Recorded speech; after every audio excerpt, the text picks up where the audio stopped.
Gure helburua zen gazteak bertara joan, bertan ikasi, ikusi, hausnartu, etorri ona, eta hemen gizarteari ikasitakoa erakutsi. Horretarako Kolonbiako Suyusama elkarteakin elkarlanean, bidaia solidarioaren antolaketaz arduratuga. Nik ikasketa nagusi moduan esango nuke, azkenean egiten dugun guztia eragina daukala. Bai gure inguruan edota beste munduko puntan ere, ezta? Orduan, batzuetan kontziente egin behar garela, egiten dugun guztia, nola bidaiatzen dugun, zer kontsumitzen dugun, guztia eragin bat daukala.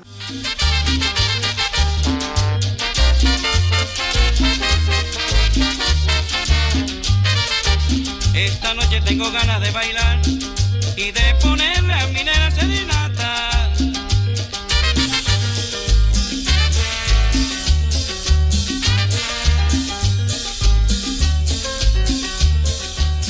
Oindala hiruzpalau urte, negozio garapeneko sailean, hasi ginen aztertzen nahizko sakon, gure inguruko gaztiek, gure inguruko eta esain inguruko ez, gaztien bierra, gaztiek zesprosa hoien gutaz, zer gureko laukie, eta neuki gauen hainbat batzarretan komentatu nozkuen batez be eurentzako formakuntza, kurrikuluna, ikasketak, lana, hori zala oso garrantzitsua ez.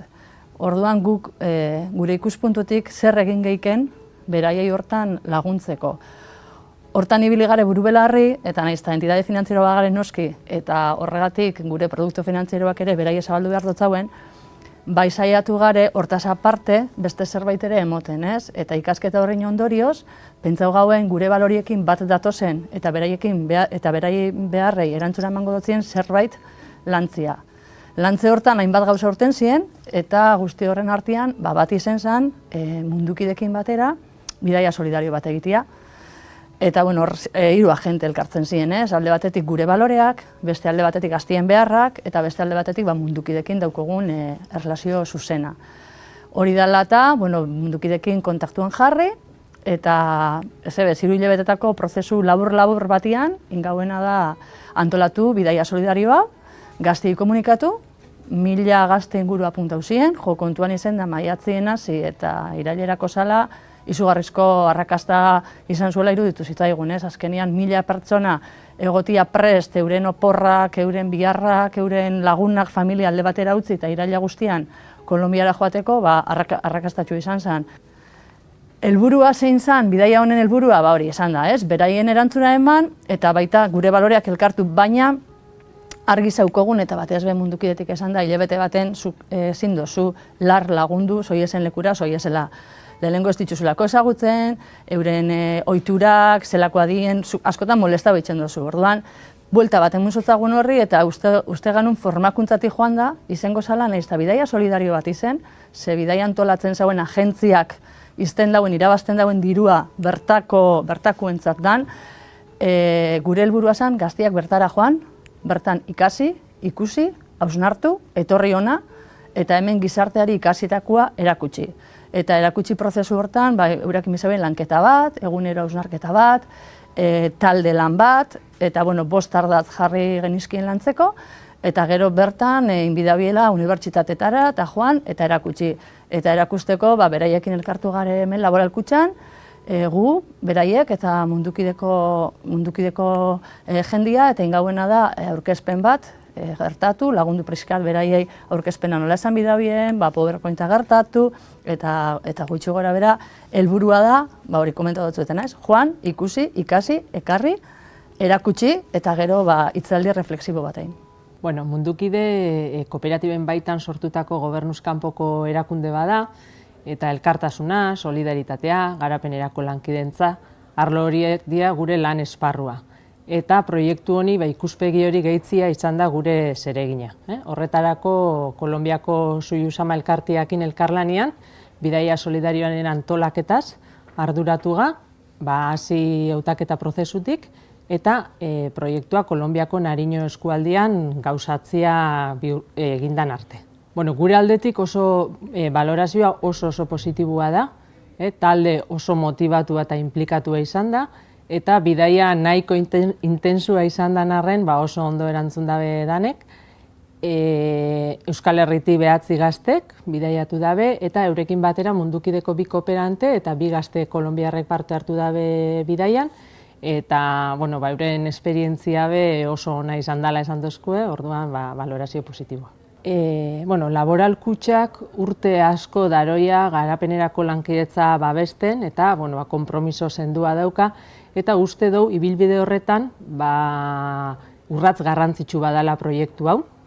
Batetik, Euskal Herriko 9 gaztei aukera emun jakue errealitate ezberdin bat ezagutu eta bertako jentiakin egunerokotasuna partekatzeko, baina hortik haratago elkartasuna, lankidetza moduko baloreak gure gertuko gizartera gerturatzeko be balio izan da. Eta zentzu horretan, laboral kutxa moduko erakunde bateko lako proiektua biltzatzea oso positiboki baloratzen du.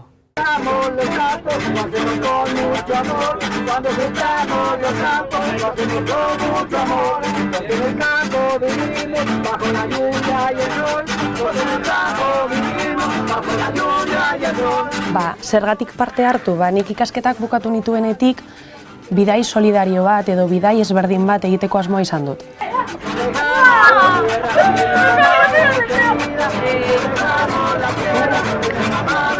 Baina azkenean lanean hasi eta ez dut aukerarik izan. Beraz, aukera hau izan nuenean, ez nuen pentsatu.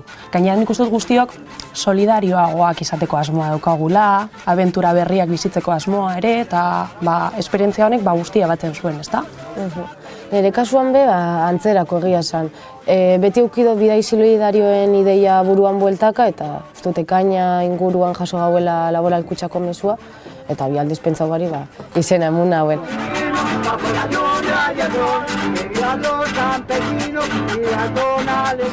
Gainera, ikusterakoan, hilabete bateko esperientzia izango zalabe, are gehiago ez, azken finean, aukera mote dutzu gero zure bizitza pertsonal profesionalekin jarraitu alizateko bidaia inostian. Bai, egia da. Batzuetan mota honetako esperientziak 3 hilabete, 6 hilabeterako dira, eta agian lanean baldin bazaiz. Mugatzen dut pilo bat, orduan, zentzu horretan, oso ondo. Bai, oso ondo. Bertan egon ginen 20 egun hauetan zihar, egisa zen esperientzia oso aberasgarri xauki gauen, zoragarri xa, eta nire kasuan behintzat ahaztezina.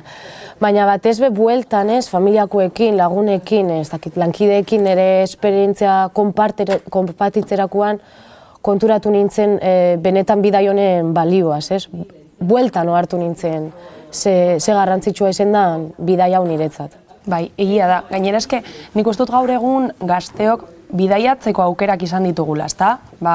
Ia gehienok bidaiaren bat egin dugu, baina hau ez da leku bat ezagutzea, ez da leku bat bizitatzea. Da, kultura murgildu, jendearekin bizi, haiekin egon, kolonbiarrek haiek beraiek haien lurraldea erakustea eta nola bizi diren esatea, kontatzea eta hori guztia bizitzea. Eta nik uste dut horregatik dela hain garrantzitsua bidai hau eta esperientzia hau izatea, ezta. Nik azpimarratuko nuke bertako jendearen eskuzabaltasuna. Azkenean egun askotan egon ginen haien etxeetan, herritarren etxeetan, lo egiten, bazkaltzen eta haiekin bizi izan gara, ezta. Erakutsi digute nola lantzen zuten lurra, laguntzen ere saiatu egin gara pixkat, ikasten, ezta. Eta solasaldia konpartitu ditugu, aisialdia ere, dantzak, eta holan. Orduan, azkenean, haiek zuten guztia eskaini digute. Eta hori nik uste dut azpimarratzekoa dela.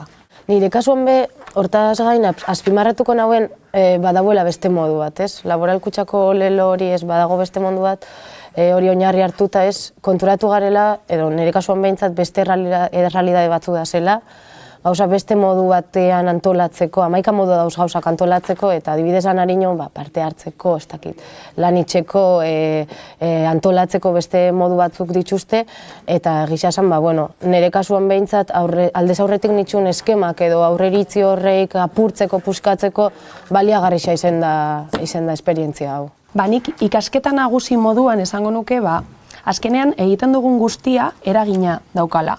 Bai gure inguruan edo eta beste munduko puntan ere, ezta?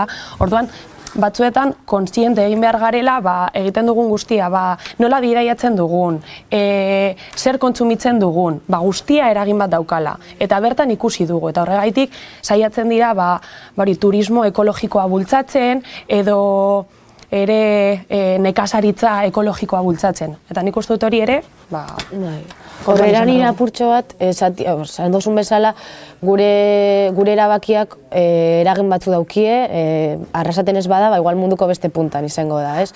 Apurba kontzientziatzia eta ohartzia hemendik be kolaborazio hori edo laguntza hori emun aldala. Ez dauko gulasetan Kolonbiara jun beharrik kolaboratzen hasteko, ezta?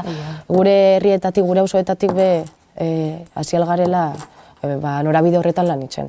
Egia esan, ikusterakoan laboral kutxak olako ekimen bat martxan jartzen zauela, argi ikusten da laboral kutxarentzat gaztia be importantia garela, ez diela ahazten. Eta hortaz gain, ikustia laboral kutxak ez dauela proposatu Kolonbiara bidai bat itxia gaitxik, ez? Helburua izen dela beste bat, helburua zaukon oinarri sozial bat, eta hainbat gai aztertzeko, eta gainera guri hausnarketarako gai hau be proposatzia, orduan, benetan, nire kasuan bintzat eskerrak emutia, ez? Bizi izan dugun esperientzia izen da aztezina, eta benetan ikustia laboral kutxak olako ekimena proposatzen ditxula, zoragarria da. Bai, nik guztiz ados nago, nik uste dut eskertzekoa dela. Azkenean, nik uste dut laboralkutzak entzun duela gazteek nahi duguna, gazteok solidarioagoak izan nahi gara, bidaiatza gustatzen zaigu, esperientzia berriak izatea ere, eta guzti horri erantzuna eman dio olako proposamena eginez, ezta? Orduan nik uste dut, eskertzekoa eta esperientzia ikaragarria. Nik edo hori gomendatuko nioke halako esperientzia bat izatea. Aukera izan ez gero, ez pentsatzea, ezta? Azkenean, lehen esan dugun moduan, ez da bidaiatzea soilik. Da kulturan mugurgiltzea, lurraldeari buruz ikastea, haien jendearekin bizitzea, eta nik uste dut gero bertatik ikasi alduzuna, ez bakarrik lurralde horretatik ikasten duzuna, baizik eta nik uste dut bakoitzak ere gehiago ezagutzen dela olako esperientzia bat izan ez gero. Orduan nik uste dut guztiz gomendagarria dela. Nire kasuan be esperientzia gomendatuko nauen gainera. Turismoa beste modu batian planteatzeko moduak ere badazela ikusi dugu. Eta, nire inguruko batzuk animatu ditut eta prest da hurrengoko edizioan edo parte hartzeko. Ez dakit, zure ingurukoa be suposatzen dut, ez? Bai. Gure esperientzia entzun da gero animauko diela. Eta bestela guk berriz ere errepikatuko dugu. Bai. Kolonbian edo beste lekuren batean. Bai.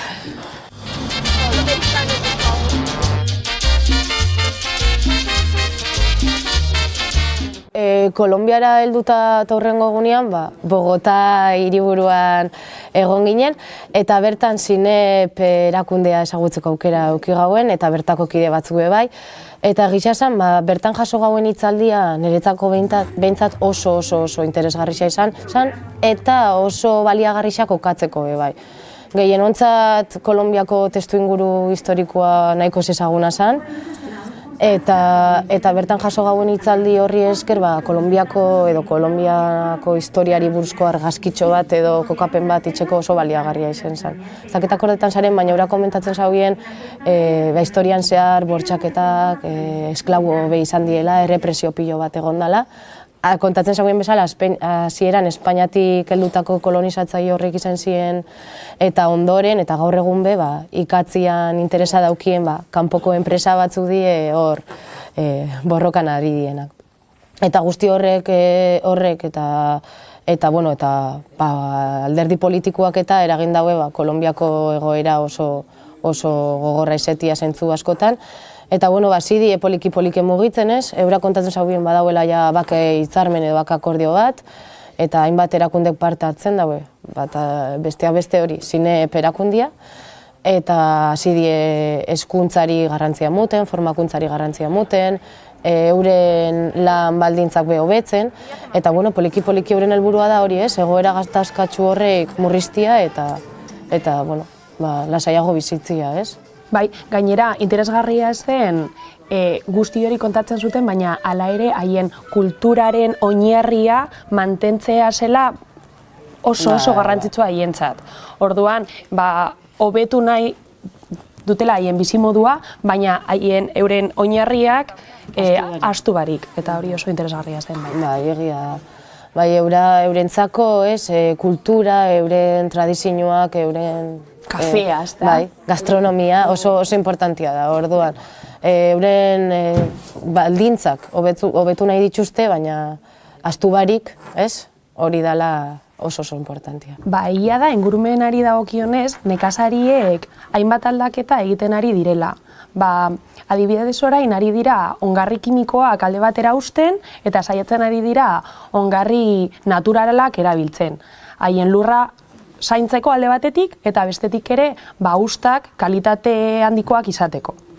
Bertan ari da lan egiten Suyusama fundazioa. Orduan, Suyusama ari da nekazariak laguntzen, formakuntza emanez eta ekonomikoki ere laguntzen dituzten nekazariek, pixkat bira hori emateko eta agroekologia bultzatzeko, ezta? Lombrikompost, ez dakit, guzti hori bultzatzen. Orduan hori alde batetik oso interesgarria da. Gainera, nekazariek esaten zutena da, pixkat hori buelta eman behar dugula lurrak eskaintzen digun bizitza lurrari bueltatzen berriz ere. Zen pixkat haien esaldi klabea, ezta? Behin da berriz entzundakoa gainera, ez? Eta, importantia da bai igual azpimarratzia Suyusama erakunde honek badaukola Vilaloiola izeneko zentro bat, eta zentro hori dela berrikuntza eta ikerketarako zentro bat, agroekologian oinarrituta dauena, eta bertan begon ginela. Bai. Eta bertan kafian prozesua gauzatzeko, ez? Hainbat puntu ezagutu genituela, eta gero horrek nekazarien saietan ikusi gauen bai.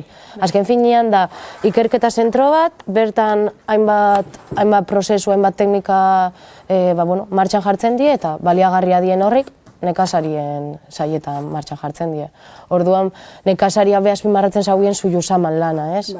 Oso garrantzitsua zala euren egunerokotasunean Suyusama albuan eukitzia. Bai, eta nik uste dut, Suyusamari esker nekazariek ez dute kafea alde batera utzi. Ze hori ikusi gauen, ez? Basaukiela batzuk intentzioa kafea alde batera usteko, etekina esalako, ez? Oso saltua. Bai, ari dira saiatzen, kalitatea altuko kafea lortzen, horrekin ere etekin ekonomikoa lortu dezaketelako. Nariño departamentua bereziki nekazaritzan eta beltzaintzan oinarritzen da, hori da ikusi izan duguna. Eta, lehen komentatzen gauen apurtxo bat, Suyusama erakundiai esker, badabitz kafe munduan lanian, ez dago alde batera itxi, eta saiatzen die kafea ekologikoa eta kalitatea altukoa lortzen. Segatik, konturatu zielako, azken urteetan konturatu dielako kafea arrunta edo normala sortuzkero, euren etekina ez dela oso altua, orduen indaue kafe ekologiko eta kalitate handiko kafean aldeko apustua. Eta hortarako hori Suyusama erakundia laguntza daukie. Eta hortaz gain be ikusi gauen artisauak badazela, batez be Nariñoko pasto hiriburuan. Eta ikusi gauen zelan emakume batzuk ibiltzen ziren palma de iraka materialakin belarritxakua, karterak edo danadalakoa itzen. Eta hortaz gain be barniza lantzen daue. Koretan egon ginela denda bat zoragarrixa, ezta? Zoragarrixa. Denda utzik itxi gauen, Bai. Oso politxa. Dana naturala, eskuz egindakoa, orduan, oso polita. Eta hortaz gain, azpimarratzekoa da poliki-poliki hasi diela turismo ekologikoa bultzatzen. Eta gainera gure kasuan programa hori edo proposamen hori edo horretan parte hartzeko aukera auki dugu.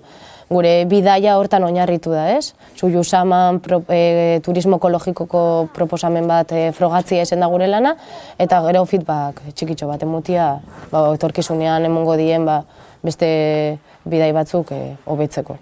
Bai, hori izan da. Azkenean ruta ekoturistikoa frogatu ditugu eta hobetzeko ziren gauzak esan ditugu eta beste batzuk primeran zeunden eta holan utziko ditugu, ezta? Bai. Gainera, nire kasuan behintzat pentsetan dut eurak benetan gure iritziak entzun zituztela. Hainbat asamblea edo hitzaldi eta antolatzerakoan eurak behin da berriz galdetzen ziguten guri, ea ordura arte indakua egokisa dan edo ez, eta konturatu gara hainbat zentzutan ez, saiatu ziela aldatzen ruta edo egokitzen, eta zentzu horretan benetan zoriontzekoa. Bai, eta nik uste dut, etorkizunean, nik uste dut jendea jungo dela,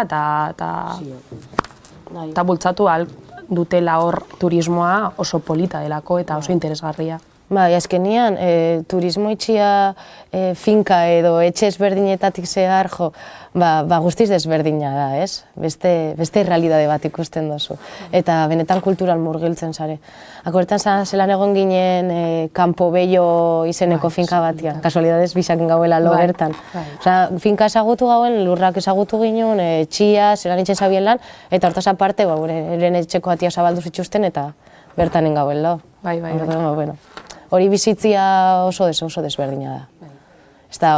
Ez da betiko edo ohiko turismoa. Generoari dagokionez, uste dugu emakumeak pilo bat egiten dutela lan. Azkenean, haiek lurra lantzen dute, kafea ekoizten dute, sukaldatzen dute, garbitzen dute, seme alaben hezkuntzaz arduratzen dira, ekonomi familiarra ere antolatzen dute, herrietan kultura bultzatzen dute, ezta? Jarduera kulturalak eta holan bultzatzen zituzten eta bertan parte hartu ere. Baina egia da ere, bisitarien begietan pizkat ikustezinak zirela. Guk egiten zuten lan guztia jakin genuen behin galdetuz eta ikusiz eta pizkat emakumeekin hitz egiteko saia zen, ezta? Beti lanean egoten ziren. Eta joaten ginenean herri berri batera, harrera beti gizonak egiten zituzten. Orduan, pizkat aurpegia gizona jartzen du, baina lana atzetik emakumeak egiten dituzte, ezta? Orduan, azkenean zer ikusten dugu? Berdintasuna bertan utopia da, hemen utopia da, eta bidean gaude, gauzak aldatzen ari dira pizkanaka, baina oraindik ere kargu garrantzitsuenak eta gestioa eta holan egiten dutenak gizonak dira, baina pilo bat lan egiten dutenak emakumeak. Gainera, berezia zan, gizonezkoei galdetu ezkero emakumeei buruz, eurak aitortzen zauen behin da berriz, emakumeak oso garrantzitsua ziela euren komunitatietan, benetan rol importantia zaukiela, baina gure rutetan oso gutxitan euki dugu aukeria emakumeekin egoteko. Galdetu arte, eta apur bat esan arte, eta emakumeak, eta nun dauz, eta egon algara eurekin, eta bestia, eta ordura arte ez dugu euki aukeraik eurekin egoteko. Orduan, apur bat kontra esan horretan jausten gare, eurendako oso importantia die, baina gero ez ditugu ikusten. Orduan, lehen komentatzen zen joan diokan, utopia bada. Baina, hasi die eta hori baloratzekoa da. Aldaketa hasi da eta... Egia da ere, lehenengo ruta ekoturistiko hietan, hasieran emakumeekin iaia ez ginen egoten, baina behin galdetuz, emakumeekin ere egoteko asmoa daukagu eta haiekin hitz egiteko asmoa, azkenean gutxinaka ez da, agertzen ziren emakumeak. Hori izan zen, eta kasu horretan argi ikusi gauen gure iritziak eta gure nahiak eta entzun zituztela eta azkenean emakumeak egon ziela presente.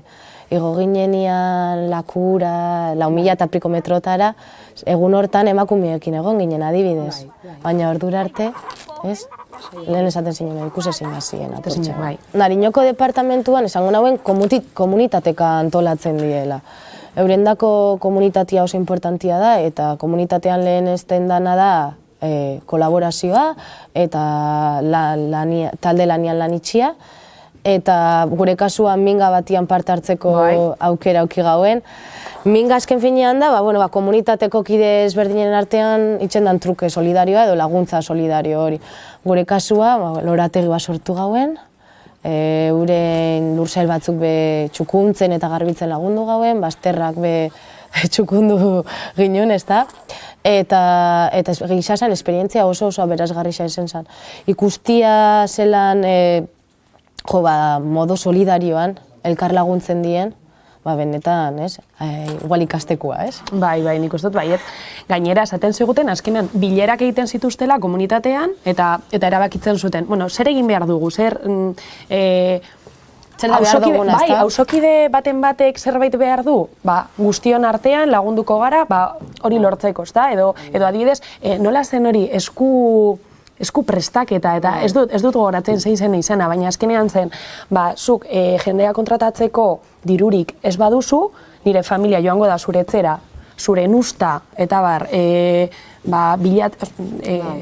hartzeko, eta gero albaduzu, zuketorriko zara nire etzera laguntzera, ezta? Truke solidarioak. Bai, truke solidarioak, eta hola, nik uste dut. Eta horretaz gainbe komunitatietan izugarrizko garrantzia mute sotzien kulturai, tradizio, lehen esan dugu, gastronomiai. Azkenian, saiatzen die euren betiko ohitura edo tradizio horreik ez galtzen, eta generazio edo belaunaldi berriak murgiltzen, ez?